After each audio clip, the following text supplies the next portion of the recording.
Welcome back to the podcast, everybody. It is Nina Kovner with Passion Squared, and I am super stoked to bring back again one of our favorite people, Kristin Rankin of the Dress Code Project. Kristin's a salon owner from Toronto, a hairdresser, the founder of the Dress Code Project, and just an incredible human being.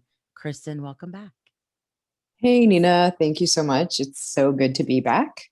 As you know, I love this place and I'm always happy to be here, especially during Pride Month in June. Yes. So we have so much to talk about because We have so much to talk about. It is June. It is Pride. But let's begin at the beginning. What are your pronouns, Kristin? My pronouns are they, them. Thank you for asking. Oh, good. And my pronouns are she and they. Thank you. Okay, the first question, I mean, besides, of course, we need to get the pronouns out, but I want to know, how are you doing? How is your mental health right now? I know there's a lot going on in Toronto. You are a salon owner. The past year has been rough. Let's check Bananas. Let's check in with Kristin. How's Kristin doing? Thank you. I appreciate that. And, it's definitely been, I think, wilder than I think anyone could have imagined. But yeah, I would have never thought that in my wildest dreams that, if someone would have said you won't be open in 2021, I just would have been like, oh, sure. Okay. Where did you come from? But it's been crazy. We've been closed now since November of 2020. We've not opened yet this year. No salons in Toronto have. We were closed when COVID started in March of 2021 for 3.5 months. We reopened in June and then closed down in November. And yeah, it's just been, I don't even know what to say. Bananas is probably the best thing to say about it, because what can you say about this nuttiness? Like, it's mind blowing. It doesn't make any sense at all, because we all know how articulate we are as hairstylists when it comes to cleanliness and hygiene. And if there's any industry that should be open, it should be personal services. And it just unfortunate for Toronto hairstylists that our premier doesn't get that, and that we have been closed for as long as we have. And I mean, yeah, I'm not going to lie. This has been a roller coaster of a year. Mental wellness is, hitting highs and lows, and I don't like that. I really like to be even keeled, and I think, in general,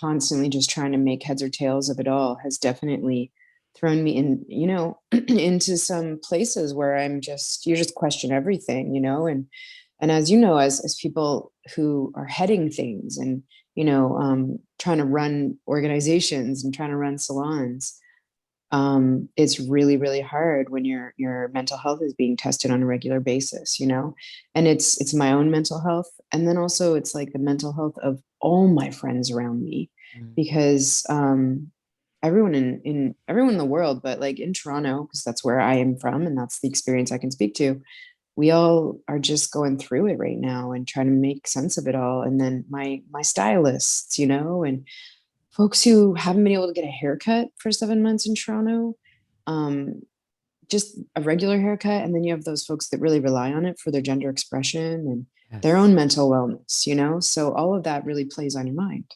It's definitely been a challenge. Yeah. And do you have support around you that you've been able to take care of yourself and Yeah, your I community? do. Yeah. Thank you for asking. I have really good friends. You're one of them. And we definitely rely on each other. Yes, Just for even those little check-ins, Yep. And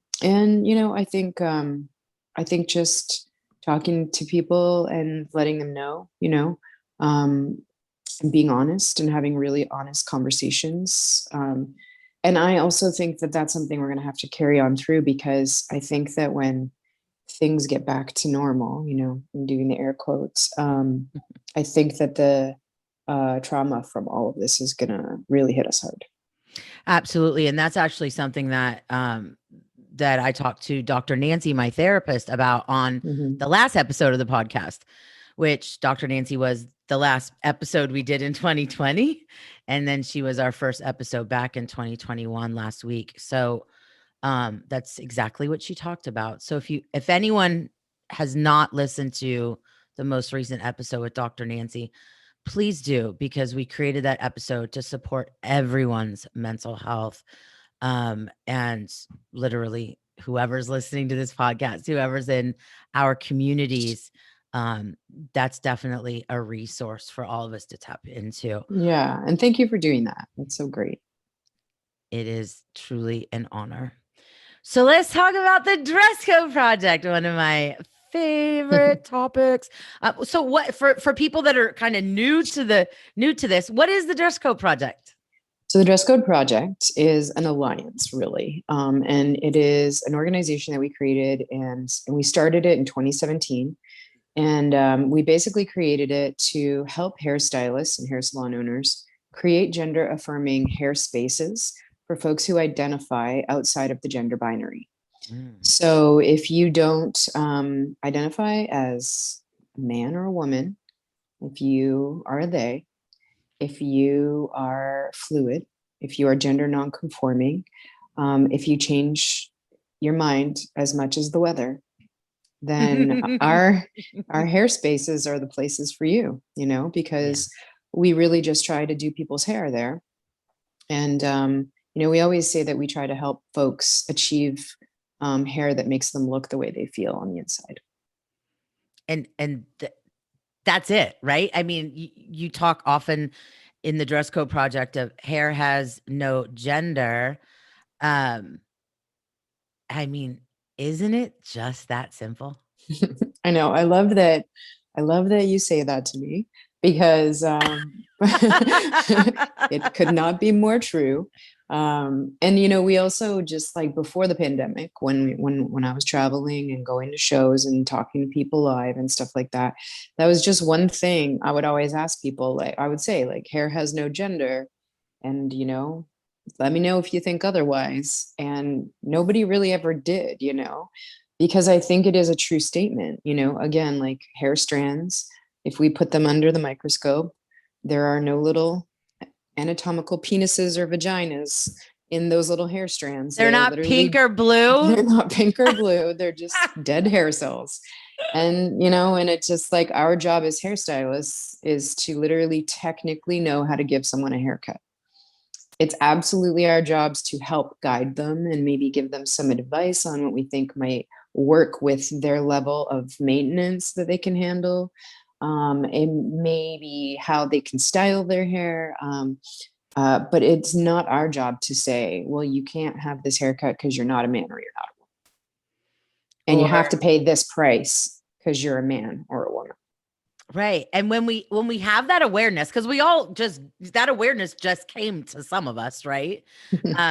Recently I was talking with a therapist a few weeks ago about language, and I know for me, as Gen X represents, we Right didn't here. have that language, right? Like I didn't know that. I just always knew I didn't fit anywhere, but I didn't know like what that meant, except that I always felt like an outcast, and language. It's so much about this language and this awareness. And I know when I started becoming like more aware, just aware. And I mean, I've been queer my whole life, but that doesn't matter when it comes to this kind of stuff, right? The No. kids are leading the way here, right? Yeah, totally. And They're yeah, leading I the mean, way. you can be as queer as you want. It doesn't mean that you know what's going No, on. exactly. Yeah. And then once we have that awareness, I know for me, it's like I'm looking at just anywhere we go is so gendered. It's so gendered. And it's something that I know so many folks don't even notice because it's just the way we kind of, were raised up or, I don't know. I think there's a huge blind spot, right? Yeah. I We don't know agree. what we don't know. Exactly. And we think, I think we think that because we are one way or another, we should know these things, but that's just not how it is anymore. Okay, before we move on to the next question, I am feeling like I may have misgendered you in the introduction, and I'm not sure if I use the improper pronouns. So I'm going to use this, and we're not stopping, we're not rewinding. So let's just say that I did. Okay. Well, I don't know if I did or not, but let's just say I don't that know I if you did either. And so as a person that, like, I'm a person and your pronouns are they, them, but I may say, Kristin, she, blah, blah, blah, blah, blah. What do I do? Like, I'm feeling like, oh shit, I offended Kristin. I'm freaking out. What do I say? What do I do? Yeah. I really appreciate you doing this actually, because it is actually just such a good, almost role-playing example of what we do when we misgender someone. Because I think for the most part, especially hairstylists, because this is what we're talking about, we are inclusive, we are accepting, we want to be good to our clients and make them happy. So you're gonna absolutely, at some point or another, you're gonna misgender someone. You just can't help it. It's almost similar to just calling someone by the wrong name or mispronouncing their name. If you called me Kirsten instead of Kristen or something, right? And it's a really similar thing. And really what we say is, what you really want to do is three things: apologize, correct yourself, and move the fuck on. Don't linger in the I'm sorries. That's for you. That is not for the person that you accidentally misgendered. We know you have all the best intentions in the world, but as you just so eloquently put it, you're mortified. I just misgendered someone and I want to be politically correct all the time. And we're just not going to be. I am gayer than gay. And I have pronouns that are they, them. And sometimes I just use the wrong pronouns with people, especially if you met someone and they were using a certain set of pronouns and then they changed their pronouns. So you got used to knowing them as a she, her, or a he, him, or they, them, and then they changed their pronouns, which, by the way, is 100% totally cool. You can have different pronouns on every different day of the week if you want to, but you just have to be aware of it, say sorry, use the proper pronouns, and then just go with the flow, like continue the conversation you were having. Okay, so the three things: acknowledge, you said acknowledge, yep, correct, yep, move the fuck on. Yes, exactly. Okay. We need to put those up somewhere. Move the fuck on. Get on with it. Okay, let's move the fuck on then. Shall we? Okay, so this is a scenario, question, situation that I really want to talk about, because of course in my mind, every salon would be like, oh, I need to be a dress code project salon. Like, it's an absolute, like, must happen.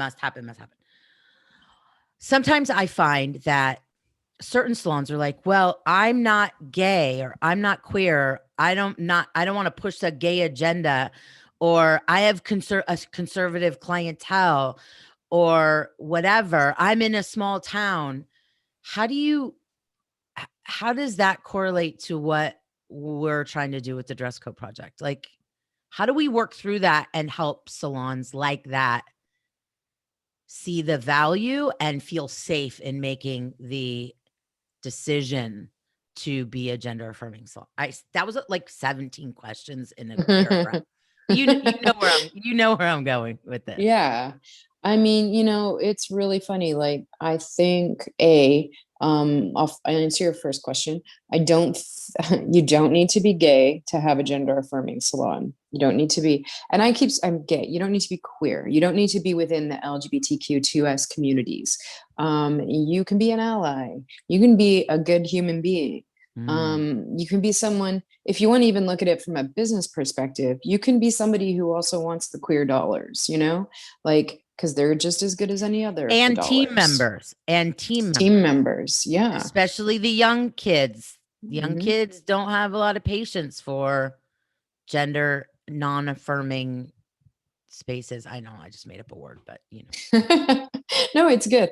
It's true. I mean, if you have, younger folks that are within the, oh my gosh, yeah, Gen Z or millennial generation, you're gonna really have a hard time keeping them as employees, and you look at all of our activists these days that are coming out, and they're young kids, like they are youth of today, yes. They're making movements, and they are using their own awareness and knowledge, and putting that where they also spend their money. So, I think it's 40% of the buying power when it comes to goods and services in 2022 are going to be from these younger generations. And they're all very aware. They're all politically minded, and to their own certain degree, they are also activists in their own ways, and a lot of it starts with them, using technology, right? Going onto your website, going onto your Instagram, looking at reviews and seeing what people are saying about your space, with the Dress Code Project, we have, as you know, Nina, we have a directory on our website that is essentially a map of where all the gender affirming salons are in, most of them are in North America, but we do have like, I think 13 or 14 in Australia, and we've got a handful in Europe, in the UK. And so, you type in a zip code or a postal code and you'll see where those gender affirming salons are. The salons that are owned by folks who don't identify within the LGBTQ communities, I think they already have the mindset to be allies. They just need the tools. And so that's kind of where we come in. We help them with language. We help them with scenarios. We help them, as you know, as hairstylists. One of our biggest tools we use is a hair consultation. How do you want your haircut? What do you like? What don't you like? And we kind of apply all the work that we've done. We apply that to help stylists guide them through a gender affirming hair consultation. So you really love that. Yeah. So you really are just talking about the haircut, and then you're talking to the client about how to maintain the haircut, how long you have to come in, what you need product wise. If you're using hot tools, what you need, a blow dryer, a curling iron, a flat iron, all of those things so that they can maintain that look at home. And, you don't have to be in the queer community to be able to provide that service to anyone. It's like any other sensitivity that your clients have, it's just another way of looking at opening your doors wider. And again, if you're going to look at it from a business point of view instead of from the human first point of view, which is also fine, you're including more money for your business. It's able to walk through the door, and for those folks that live in areas, I just did a Zoom education call with a salon in Arkansas, and they are the only DCP salon in Arkansas, and they're very aware of it, and they're ready, and you know what I mean, and they've definitely armed themselves with our education and our training. They've got their Safer Space Salon sticker on their front window, and they're on the directory now, I love that. So you don't need a bunch of pride flags in your window to be a Dress Code Project salon.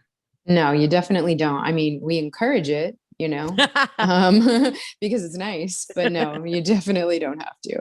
Like, what you need to start out even is just, what we always, what happens is people will go onto our website and they fill out an intake form.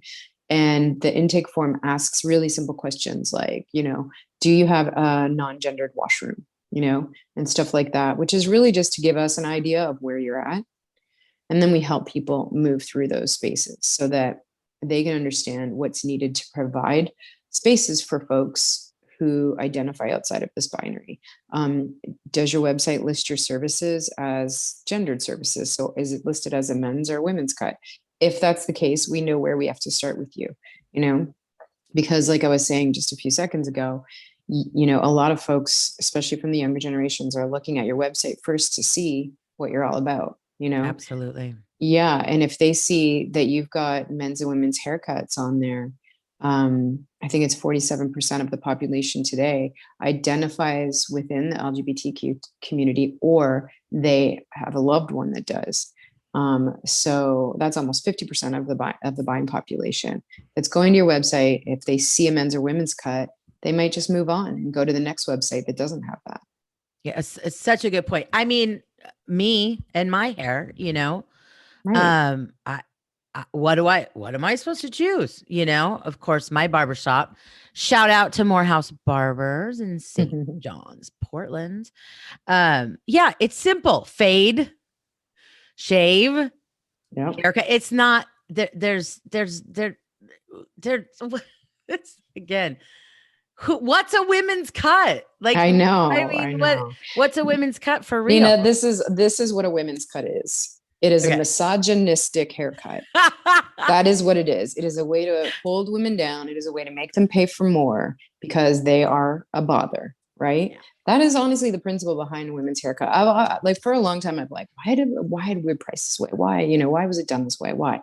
Well, of course, it started with segregation, right? And to a certain extent, giving separate spaces to males and females, to people who identified as women and men. And then of course it's like, let's tax people who identify as women more. And that is a very misogynistic way of looking at things, yeah, your hair, my hair, we have short hair. Why should I pay a women's haircut price, which is normally anywhere from $30 to $50 more, when my hair takes 30 minutes to cut and it's super short, and I need to like that because I like my hair so short. I like to get it cut. I'm not even kidding, like every 2 to 3 weeks if I can. I go every Saturday. Yeah, see? So I'm a weekly cut. So I'm a great fucking client. And so are Absolutely. you. Our frequency of visits very high, right? We're very loyal. And we have short haircuts. And it's a really nice segue into the common question that I get from folks. Well, if I charge these prices that are by length, not gender, or by time, those people who came in that identify as women with short hair that are now paying $80, but in this new pricing system of length, not gender, are going to pay $45. I'm going to lose money, but you're not, because I can now afford to come as frequently as I would like to. So instead of coming every 8 weeks, because that's all I could afford, I can come every 3 weeks now. And depending on the cut, the time of the cut may equal the time that the cut was before. Exactly. There's so many different ways to approach it and still keep gender out of it. Yeah. Because there could be a really super technical short haircut and there could be a super not technical short haircut. Like people can't believe, okay, even my hair, it takes like 45 minutes to do my hair. People are shocked. They're like, wait, what? You just shave your head. I'm like, oh, no. There's like many different clippers involved. There's the razor. There's the hard part. It is not just it's not just. No, it's not. I mean, and then, in general. Yours too. Yeah, absolutely. Like people just think, oh, you're a hairstylist, and it's like, yeah, I went to school. I still go to school. I still educate myself, that's what this is for. Anybody can do a short haircut. Well, no, not really. Not the same. Yeah, exactly. And there's cross-checking, and then there's dry cutting, and you know what I mean? And with short haircuts, there's angles, you literally have to rotate that chair so that you can look all the way around that head to make sure that at every angle that you're looking at it makes sense and you don't see a corner, right? Yeah. So there's a lot that goes into it. Yeah. But gender doesn't need to be one of them. But not gender. Right. Everything but gender. Everything but gender.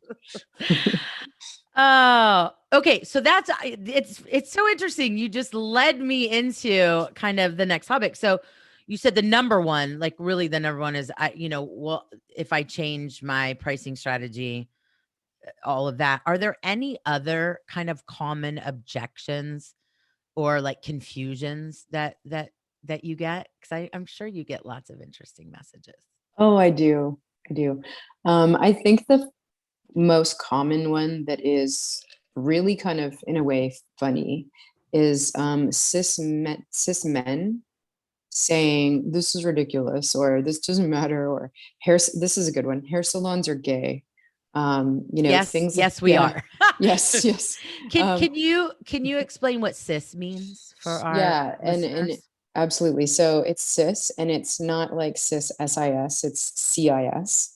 And it just means the gender or the anatomy you were born with.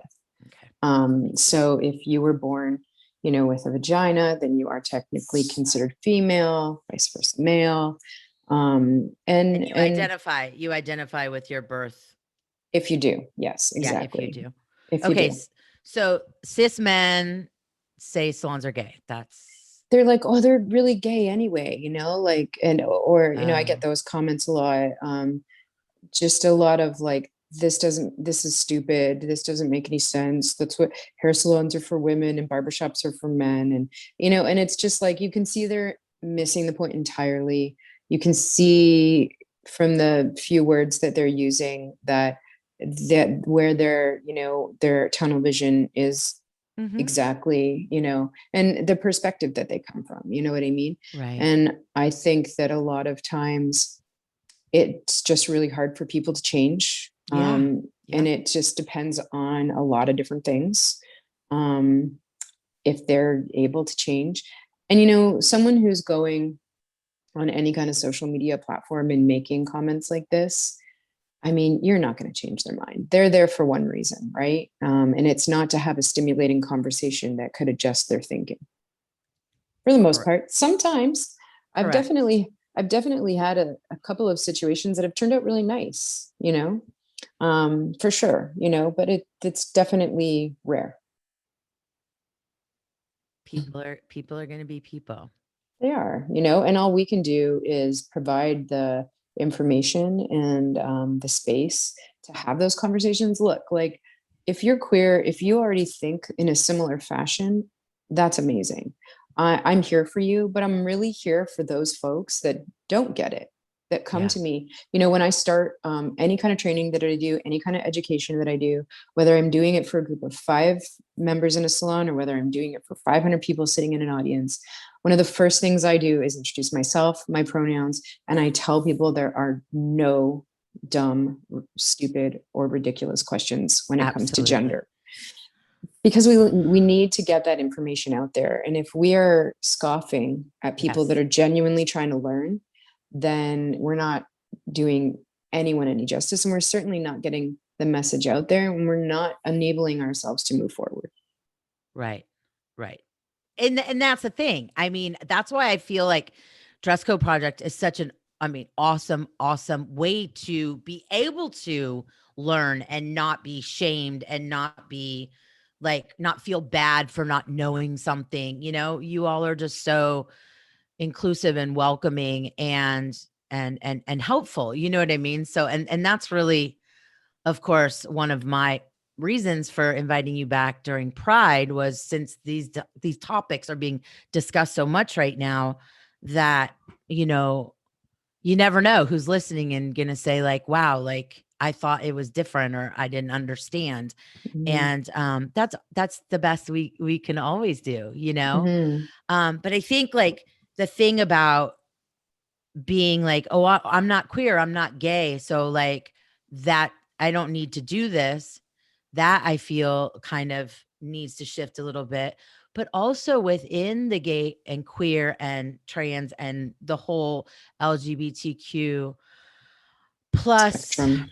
spectrum, um, do you find that even within our own community, people are unclear around like pronouns and gender affirming spaces and stuff like that? Is it like everybody that we can all Yeah. like learn a little bit more?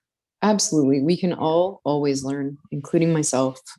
I Yeah. mean, even when I know something, when I've taken the time to learn it and educate myself on it, then there's something else to learn about it. Yeah. I mean, that is part of the beauty of our ever evolving society and Yes. the paradigms with how we hold ourselves. Um, I always want to try to do better. I always want to try to help my communities. Um, and I say, you and I both use that term, communities, not community, because one of the beauties of the spectrum of the LGBTQ2S plus communities is that we are intersectional. Yeah. And so, meaning that we're all different, Yeah. we share queerness, Yeah. right? Yeah. And queerness can be seen in so many different ways, but there's so many different things outside of that The bond is the queerness, but then, you could have a few other intersectionalities within yourself that you're Yep. also sharing, And like you said earlier, evolving. evolving. Yeah. I know that's what's going on with me right now. A lot of evolving. A good example of being super aware and really like missing out was I posted this on Passion Squared a few months ago when we were talking about pronouns. When Dress Code Project was doing like a lot of pronoun discussions earlier in the year. And as I'm creating this pronouns post, I go to our website and see that we don't have a pronouns field on our email opt-in form, on our contact form. And I'm like, on our order forms. And I'm like, wait, what? Like, I know this Mhm. shit.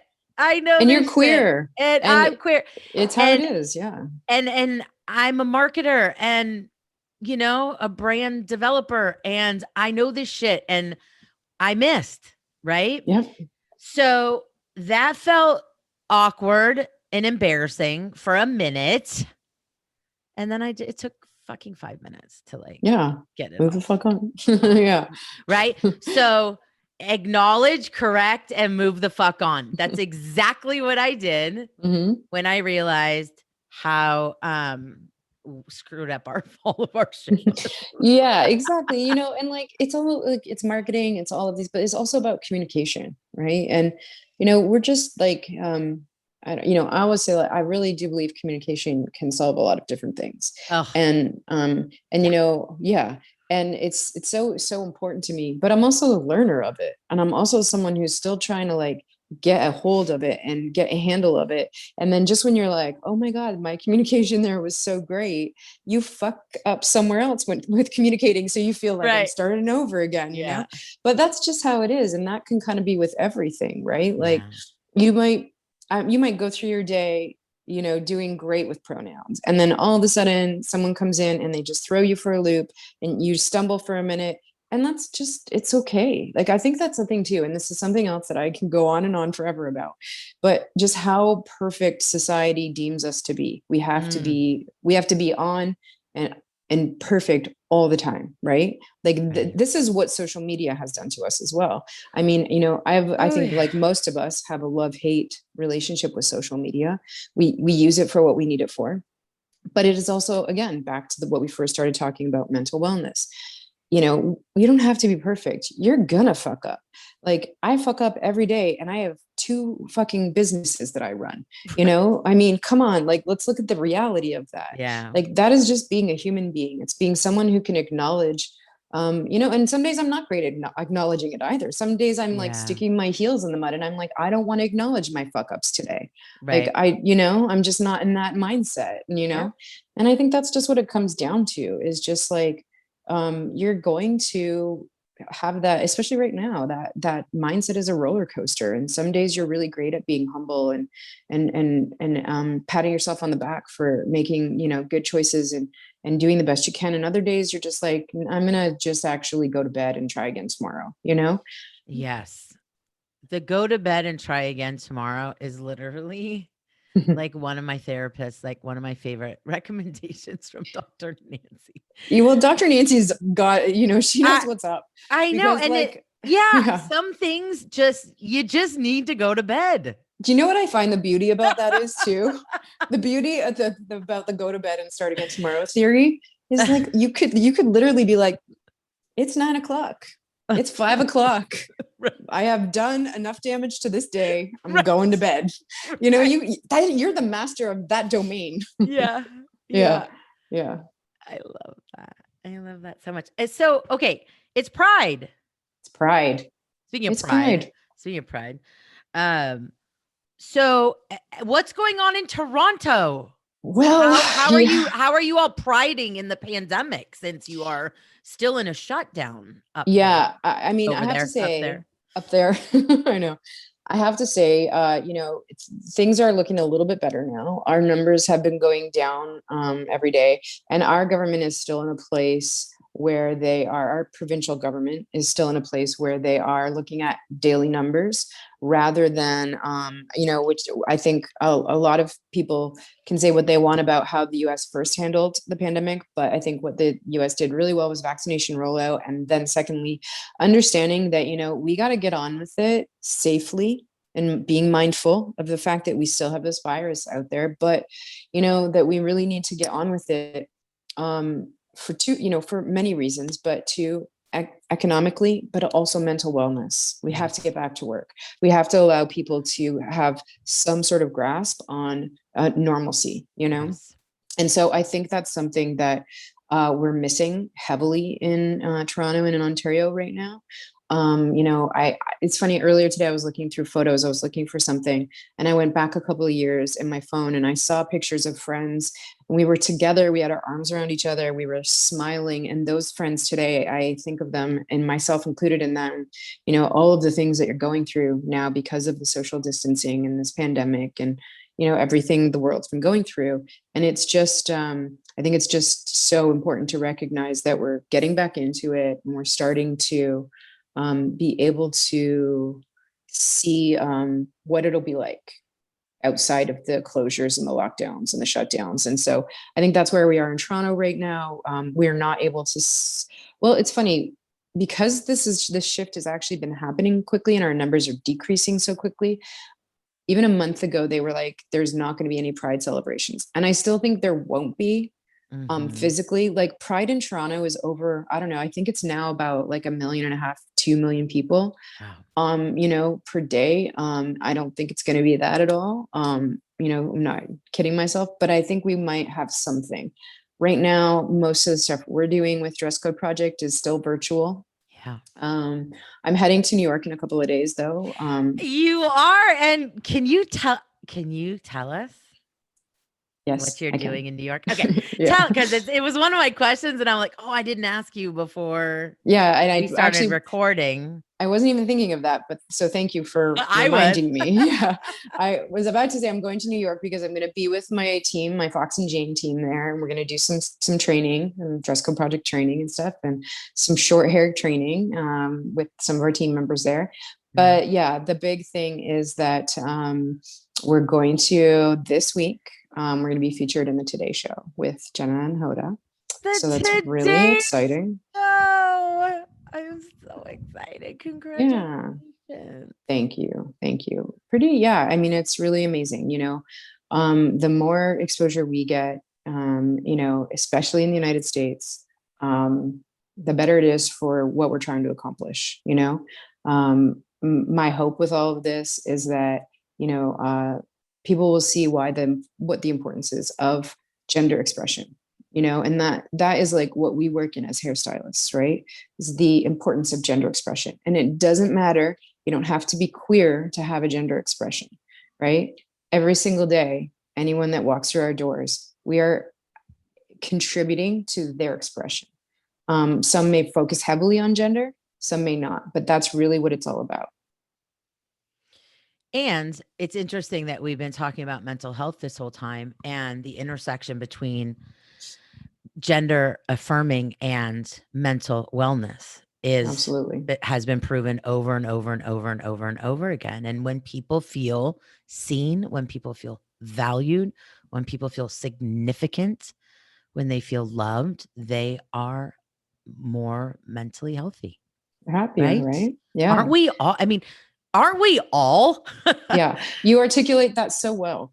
And that's just what it is. I honestly, I have a theory, that the more we are able to contribute to someone's gender expression, which we do every single day, like I said a minute ago, because hair is the gateway.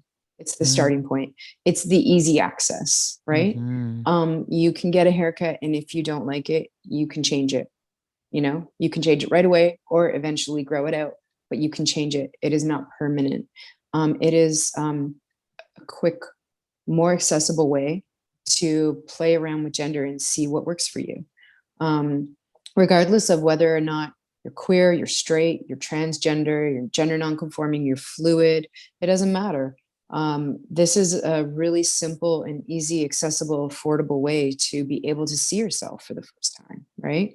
Yeah. So, I mean, the more we are able to create access for that as hairstylists, I honestly believe the more gender affirming salons we have, the more gender affirming services we're putting out there, the more we're going to help mental wellness. Yes. And have people walking out our doors happier, and maybe reduce the need for heavy medications, heavy therapy. Obviously, have those things still accessible, but also just help create like a wellness vessel that is going to, contribute to that and help reduce, dysphoria, which is such a huge part. And the suicide rate.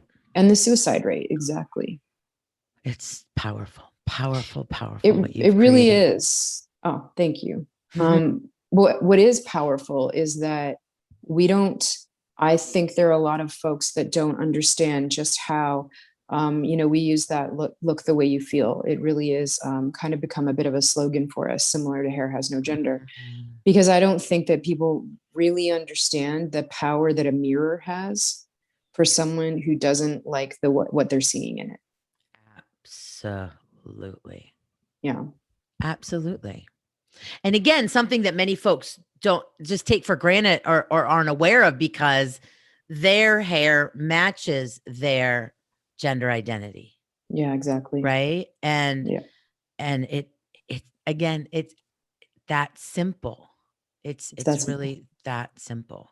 I've been talking a lot, almost all month. I've been putting up things about pride on my personal Instagram and on the Dress Code Project Instagram. And I've also been, I think, just sort of bringing to the surface something that, again, we take for granted. And even as a queer person, I take for granted all the time, is that, or don't even acknowledge, maybe that's a better way of putting it. The norm, the default for society is that everything is fucking straight. That everything is, you were born heterosexual and then you decided that you were going to come out as a queer, but why is it that you don't have to come out and say, Mom, Dad, I'm straight? Yeah. Right. I mean, that in itself is like, speaks volumes. Mom, I'm straight. Why? It's crazy, right? Like, so I think that, that's another way of looking at things, like with our gender expression. If I do identify within those borders, then lucky you, but have empathy for those folks who don't. Right. Absolutely. Beautifully said. How can we support the Dress Code Project? Do you take donations? How do we find you? How do we support you? Thank you. So we do take donations, and thank you for bringing that to light, because it's often something I overlook when I'm talking to people. But we absolutely do take donations. You can go to our website, which is www.dresscodeproject.com. And if you want to support us as a hairstylist or a hair salon owner, you can join us. There's a join us button that will take you to that intake page to fill out a little form. If you want to donate to us, there's a donate button. And if you want to find a salon because you're someone who just really wants to go to a salon that's going to accept you for who you are and your gender expression, you can do that by typing in your postal code or the name of your city. And you'll find all of the salons that are within a certain radius of you, and you'll know that they're Dress Code Project salons. You can find us on Instagram at the Dress Code Project, and you can find me at Kristin Rankin Hair. And you can find you and the Dress Code Project on the Today Show this week. Oh my gosh. Week. Oh, so excited. When do you said you're going to New York to do that. When do you anticipate you'll begin traveling again? Well, I think in the United States, salons are starting to open up and do in-salon education. They are. So I think that those are some things we're looking at right now. As I was saying, Toronto is about to open. We're expected to have a reopening date of early July. So I think it's going to be a minute after that, because I'm going to have to get get some haircuts in for some Yeah, folks yeah. before You before I think take off. Yeah.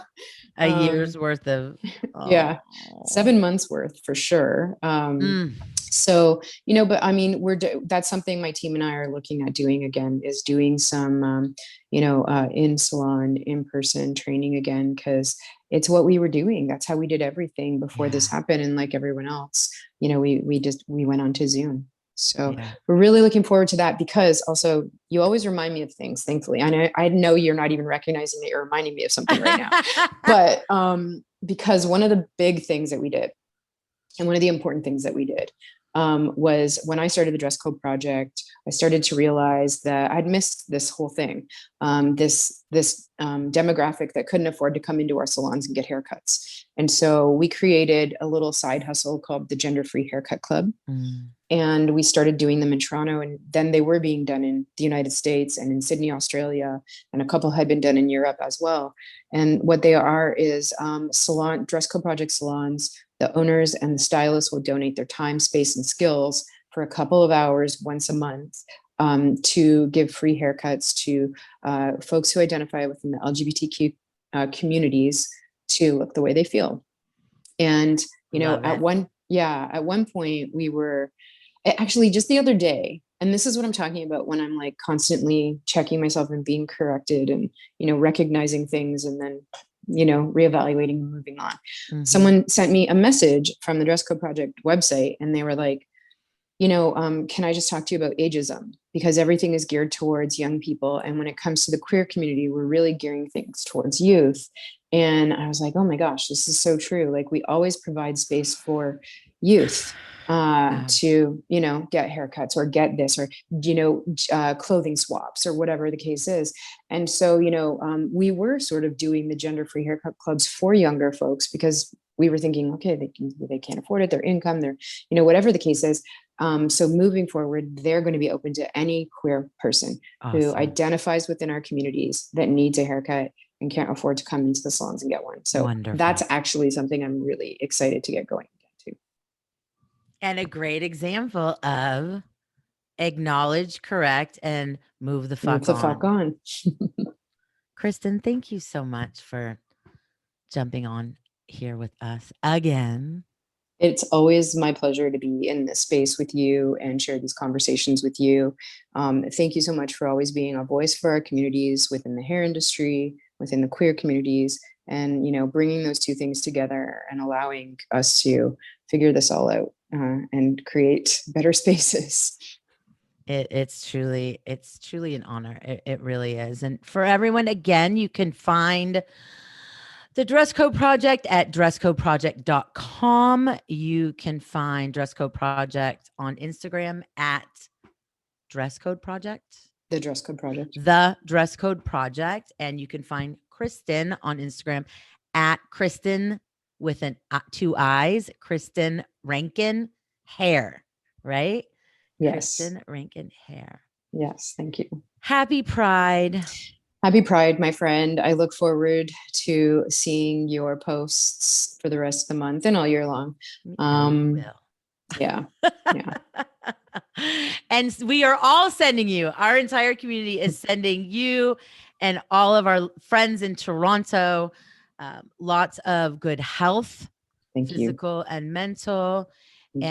And looking forward to you all getting back to doing what you love and serving the communities, because, oh, they miss you so much.